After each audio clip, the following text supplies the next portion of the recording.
पूरीगंज नाम का एक कस्बा था जहाँ पर सुरेश नाम का एक आदमी अपनी बीवी के साथ रहा करता था। सुरेश को पानी पूरी खाना बेहद पसंद था। सुरेश और कस्बे वालों को दूसरे कस्बे जाना पड़ता था। अम्मी, मुझे पैसे मिल सकते हैं? मुझे पानी पूरी खाने जाना है। नहीं, बिल्कुल भी पैसे नहीं मिलेंगे। 20 रुपए की पानी पूरी खाने के लिए 40 रुपए खर्च करके पानी पूरी खाने जाते हो तुम। अम्मी, अब क्या कर सकते हैं? हमारे कस्बे में पानी पूरी वाला तो है ही नहीं। इस कस्बे में बड़े पहाड़ को छोड़कर और कुछ नहीं है। जब सुरेश अपनी अम्मी से ये बात कर ही रहा था, उतने में ही सुरेश के अब्बू वहाँ आ जाते हैं। बेटा, तुम जब देखो तब सिर्फ पानी पूरी खाने की ही बातें करते रहते हो। ये सब छोड़कर कोई काम धंधा क्यों नहीं ढूंढ लेते? मेरे हाथ खेती कर करके घिस चुके हैं। हाँ अब्बू, मैं काम ढूंढ लूंगा। जब देखो तभी मुझे आप ताना देते रहते हैं। अच्छा चलिए छोड़िए, थोड़े पैसे दे दीजिए। पानी पूरी खाने दूसरे कस्बे में सुभाष नगर जाना है। बेटा, तुम कब सुधरोगे? सुरेश के अब्बू जान सुरेश को पानी पूरी खाने के लिए 50 रुपए देते हैं और सुरेश कस्बे के बड़े से दरख्त के नीचे जाकर अपने दोस्त रोहन का इंतजार करने लगता है। रोहन थोड़े ही वक्त में वहाँ पहुँच जाता है। क्या हुआ? तुम इतने फिक्र में क्यों लग रहे हो? अभी क्या बताऊं रोहन, अम्मी और अब्बू दोनों ही काम ढूंढने के लिए दबाव बना रहे हैं। मैं काम करना चाहता हूँ, लेकिन कोई काम मिले तब ना। बात तो तुम ठीक कह रहे हो। अब मुझे ही देख लो, मैं कब से काम ढूंढ रहा हूँ, लेकिन मुझे अब तक कोई काम नहीं मिला। खैर छोड़ो, जल्दी चलो, नहीं तो सुभाष नगर जाने वाली बस छूट जाएगी। हाँ चलो। सुरेश और रोहन वहाँ से पानी पूरी खाने के लिए निकल जाते हैं और दूसरी ओर गांव का लालची जमींदार अपने कामगार गुल्लू को अपने पास बुलाता है। बताइए, क्या काम आ गया मालिक? हर कोई नया धंधा करना चाहता है। बताओ, इस कस्बे में लोगों के पास ऐसा क्या नहीं है जो मैं कर सकूं और थोड़े पैसे ऐड सकूं? अब वैसे तो मुझे कुछ ऐसा पता नहीं मालिक, लेकिन कस्बे के काफी लोग पानी पूरी खाने दूसरे कस्बे में जाते हैं, क्योंकि इस कस्बे में कोई पानी पूरी बेचता ही नहीं है। सिर्फ पानी पूरी खाने के लिए दूसरे कस्बे में जाते हैं।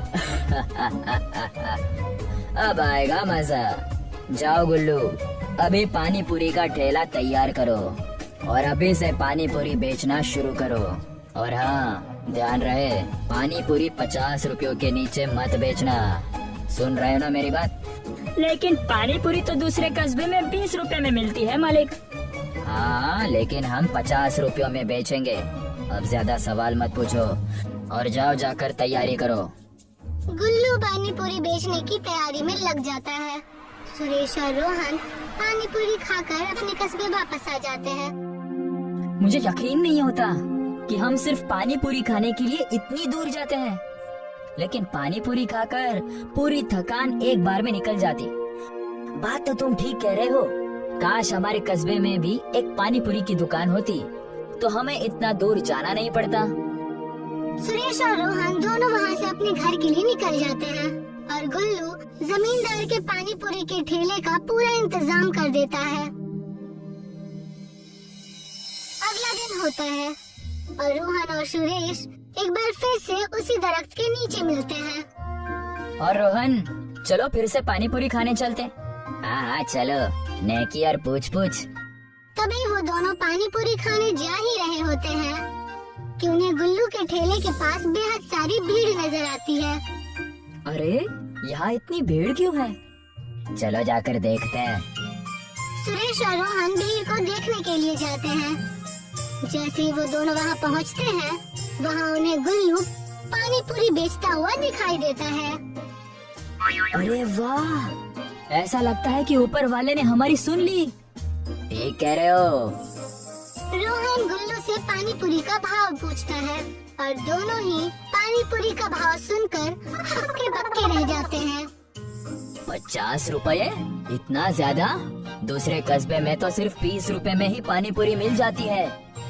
उतने में ही जमींदार लखन वहाँ पहुँच जाता है और कहने लगता है, तो वही जाकर खा लो पानी पूरी, हमने कहाँ मना किया है। वैसे भी दूसरे कस्बे में पानी पूरी खाने के लिए भी 50 रुपए दे रहे थे ना, तो इससे बेहतर यहाँ दे तो क्या दिक्कत है। अच्छा, तो ये आपकी दुकान है, तभी सोचूं कि ये इतने ज्यादा दाम में पानी पूरी क्यों बेच रहा है। कोई बात नहीं, हम भी हमारी पानी पूरी की दुकान खोलेंगे और कस्बे वालों को कम पैसों में पानी पूरी खिलाएंगे। जाओ जाओ, इस कस्बे में एक मैं ही हूँ जिन्हें बाहर के लोग पानी पूरी की पूरी बना कर देते हैं। जरा मैं भी तो देखूं कि तुम अपनी दुकान कैसे खोलते हो। सुरेश और रोहन वहाँ से निकल जाते हैं और सोचने लगते हैं कि वो लोग पानी पूरी की दुकान के लिए कैसे पूरियाँ ढूंढ सके। तुमने जोश जोश में कह तो दिया, लेकिन हम पूरी का जुगाड़ करेंगे कैसे। हमें कुछ न कुछ तो करना ही होगा, वरना ये जमींदार ऐसे ही लोगों से पैसे ऐंठता रहेगा। जब वो ये बात कह ही रहे होते हैं कि वहाँ से एक बूढ़ा आदमी बेहद थकी हुई हालत में गुजर रहा होता है। पानी पानी, कोई मुझे पानी दे दो। आप ठीक तो है ना दादाजी? रुकिए, मैं अभी पानी का बंदोबस्त करता हूँ। रोहन चलो, पास में जहाँ भी पानी मिले लेकर आना। अभी लेकर आता हूँ।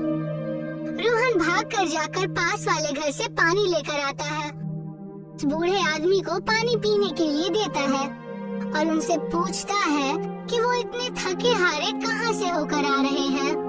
बेटा, एक कस्बे के पहाड़ की चोटी चढ़कर आया हूँ। वहाँ पर खास तरह की जड़ी बूटियाँ और खेत में बोने वाले बीज है। अगर आज तुम मुझे पानी ना पिलाते तो शायद आज मैं जिंदा नहीं बचता। वो बूढ़ा आदमी इतना कहकर अपने जेब में हाथ डालकर सुरेश और रोहन को कुछ जड़ी बूटियाँ देता है और कहता है, जब भी तुम इन बीज को अपने खेत में बोओगे, तब तुम्हें 5 बार उस चीज का नाम लेना होगा जिसे तुम अपने खेत में उगाना चाहते हो, और अगले दिन वो उग जाएगा। वो बूढ़ा आदमी इतना कहकर वहाँ से निकल जाता है और सुरेश और रोहन उस जादुई बीज को लेकर अपने घर चले जाते हैं। चलो आज ही जाकर इस बीज को मेरे अब्बू के खेत में गाड़ देते हैं और देखते हैं कि ये सच में जादुई है या नहीं। ठीक कह रहे हो, अगर ये काम कर गया ना तो हमारी पूरी दिक्कत खत्म हो जाएगी। सुरेश और रोहन दोनों ही उस बीज को लेकर अपने खेत में जाते हैं और 5 बार पानी पूरी का नाम लेकर उसे अपने खेत में बो देते हैं। अगली सुबह खेत में पूरियां उग जाती है और सुरेश और रोहन दोनों अपना पानी पूरी का ठेला लगा लेते हैं और सिर्फ 20 रुपए में पानी पूरी बेचना शुरू कर देते हैं। अरे, ये तो बड़ी अच्छी दुकान दिख रही है, जरा एक प्लेट तो लगाना भाई। जी अभी लगाता हूँ। सुरेश अपने ग्राहक को पानी पूरी खिलाता है। मैंने आज से पहले कभी भी इतनी बेहतरीन पानी पूरी कभी नहीं खाई। मजा आ गया इस पानी पूरी को खाकर। एक काम करो, और 2 प्लेट लगा दो और 2 प्लेट घर के लिए भी बांध दो। धीरे धीरे करके सभी सुरेश और रोहन पानी पूरी के ठेले पर आने लगते हैं। जब भी पूरियां कम पड़ जाती हैं, पानी पूरी की खेती से वो पूरियां लेकर वापस आ जाता है। कस्बे वालों ने जमींदार के पानी पूरी के ठेले से पानी पूरी खाना बंद कर दिया था। ये देखकर जमींदार आग बबूला हो जाता है और अपने कामगार गुल्लू से कहता है, गुल्लू क्या हुआ, पानी पूरी का धंधा क्यों नहीं चल रहा? मालिक, वो पानी पूरी को 20 रुपए में बेच रहा है और हम 50 रुपए में, और मैंने सुना है कि उसकी पानी पूरी काफी लजीज है। हमें कुछ ना कुछ तो करना पड़ेगा, नहीं तो पूरा धंधा चौपट हो जाएगा। मेरे पास एक तरकीब है। अब कैसे तरकीब मालिक? जैसा मैं कहूँ बस वैसा करना गुल्लू, चलो मेरे साथ। जैसे ही रात होती है, जमींदार और गुल्लू दोनों ही रात का फायदा उठाकर सुरेश और रोहन के ठेले में आग लगा देते हैं। बहुत पानी पूरी बेचने का शौक था ना, अब बेचते रहना पानी पूरी। अगले दिन जब सुरेश और रोहन पानी पूरी बेचने आते हैं, तब वो देखते हैं कि उनका ठेला तो पूरी तरह से जला हुआ है। ये किसने किया? भला ऐसा कोई क्यों करेगा? ये काम उस जमींदार का होगा। हमारी दुकान की वजह से उसकी पानी पूरी की दुकान नहीं चल रही होगी और वो लोगों से पैसे नहीं ऐड पा रहा होगा। लेकिन मैं हार नहीं मानूंगा। हम फिर से एक ठेला लगाएंगे। सुरेश और रोहन फिर से ठेला बनाते हैं और अपनी पानी पूरी एक बार फिर से कस्बे में बेचना शुरू कर देते हैं। और ये बात गुल्लू जाकर अपने मालिक जमींदार लखन को बताता है। क्या? उन्होंने फिर से अपना ठेला लगा लिया? जी मालिक, इनके ठेले पर आग लगाने का कोई फायदा नहीं हुआ। तो हम सीधा जड़ पर हमला करेंगे। मैंने सुना है कि सुरेश के अब्बू के पास एक खेत है जहाँ पर ये दोनों जादुई पानी पूरी की खेती करते हैं। ये तो मैंने भी सुना है, लेकिन आप करने क्या वाले हैं? चल जाएगा, सब पता चल जाएगा। बस तुम मेरे साथ चलो। जैसे ही रात होती है, जमींदार और गुल्लू दोनों ही पानी पूरी के खेतों में आ जाते हैं। तो ये है इनकी पानी पूरी की पूरी का राज। आज सब खत्म कर दूंगा। ना रहेगा बांस और ना बजेगी बांसुरी। जैसे ही जमींदार उस खेती में आग लगाने वाला होता है, उतने में ही खेत के बाजू के दरख्त की जड़ें उन दोनों को जकड़ लेती हैं। मालिक बचाइए, मालिक बचाइए। अरे मैं खुद जकड़ गया हूँ। पूरी रात जमींदार और गुल्लू ऐसे ही जकड़े रहते हैं। अगले दिन जब सुरेश और रोहन पूरी की खेती करने आते हैं, तभी वो जमींदार लखन और गुल्लू को जकड़ा हुआ देखते हैं। मुझे माफ कर दो सुरेश और रोहन, मैं तुम्हारी खेती जलाने के लिए आया था, मगर यहाँ के दरख्तों ने हमें जकड़ लिया। मैं तुम्हें वादा करता हूँ कि मैं सारे गलत काम छोड़ दूंगा और पानी पूरी भी 20 रुपयों में बेचना शुरू कर दूंगा। ये दरख्त इन खेतों की हिफाजत करते हैं। आपको अपनी गलती पर पछतावा है, यही हमारे लिए काफी है।